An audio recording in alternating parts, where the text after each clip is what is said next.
When is the last time you made pudding from scratch? Pudding. Hi, pudding pie.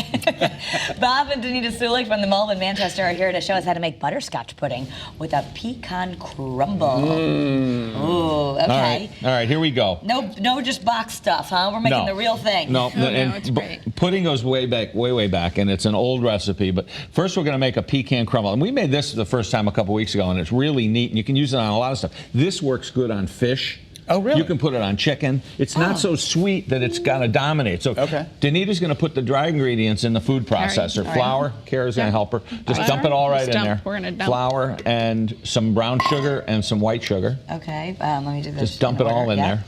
Brown sugar, white sugar, yep.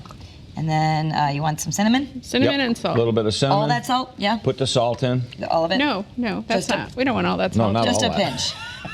I was saying it looked like a lot.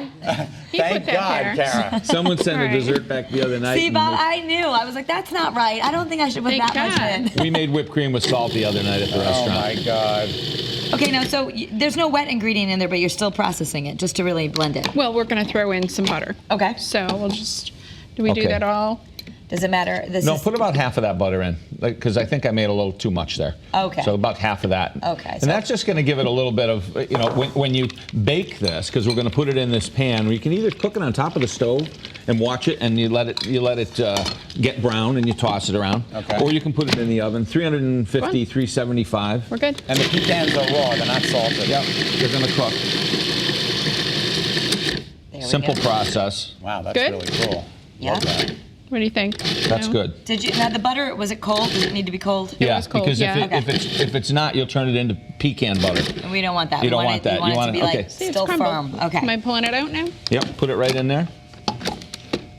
You're going to pour it in the pan. Now, the next step, you take this and put that right into your oven, or you could cook it on the top of the stove. If you do it on top of the stove, watch it, because it'll cook quickly. You cook that.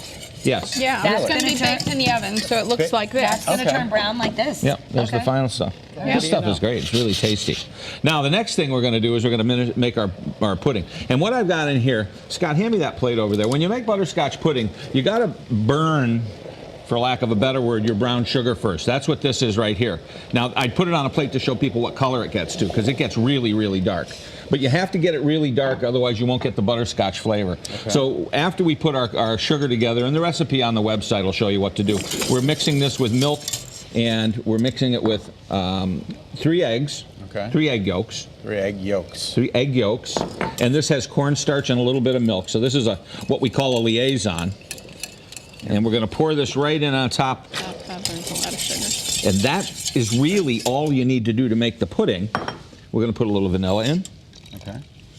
And we're just going to stir this in our infamous electric stove here. We'll bring it up to a quick boil. And as it cooks, it'll turn a little bit brown. And then once this boils, the most important thing about butterscotch, besides getting the sugar brown, is to put a little bit of salt in there, because the salt really brings the flavor out. And if you don't have the salt, you won't taste the butterscotch part of this. So. Isn't that interesting how the salt brings out the butterscotch flavor? Yeah. Okay. Always. Salt Always. always I brings out never every would have thought flavor, that. though. So it's Okay. thickening because you got to keep whisking it though. Don't You walk got to away. keep whisking it. That's all we do. Turn that off, Danita, before we boil it away. We love our stove here. So see how that's nice and thick now? Yeah, And it's then beautiful. now you let this, we put this through a strainer just to get off the Like little molten pieces. lava. It is. We're laving here. It's like pachoo, pachoo. Don't So burn then- your hand. And You end don't up- burn the sugar.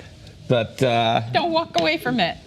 It burns quickly. So then that's that in here? that's that in here. Okay. Chilled down. I cooled it overnight. All right. And we're just going to put a nice whipped that- cream topping. That's just whipped cream that you made? Just Okay. whipped cream. I use brown sugar in a whipped cream so that you won't mistake it for salt. I should probably give this a Grab try. one. And And then we've got And then the pecan crumble. And I like how you put it in the ramekin bowls. That looks really pretty Isn't too, that with cool? like a pear and mint. That almost looks like an Irish coffee Yeah. or something.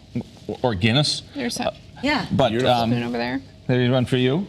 Oh, thank you. There's one for you. You're going to garnish it with some pear? Oh yeah, let me put the pear. Now this knife belonged to You're Joe gonna get your Cinnamon, who spoon. ran a restaurant in Manchester for about 25 years. He died early, and he gave me this knife, so I use it a lot. Oh. And people in Manchester remember the Cinnamon shop, Okay. You just put that in there like that? just like that. Pears go nice with this dessert. There you go, Kara. You have a nice pear. And then we give it a try. So yummy. That crumble is really good. Look, it's like a little parfait on a spoon. Can you believe it? It's like got several layers to it right here. So nice that it's homemade too. Isn't it? It's an easy dessert to do. And if you've never made pudding before, this is a good one to make. It's just simple and it's got a lot of interesting stuff in it. A lot of different flavors. The That's crunchy delicious. part, the pecan's good. Really Yeah. good. Yeah, we like that. So I love the pecan crumble. All right. Well, that's wonderful. Thank you, guys. For a great meal and a wonderful and welcoming atmosphere, you can go see the Sulicks at the Mulb on Main Street in Manchester. You can also check them out online at themulb.com.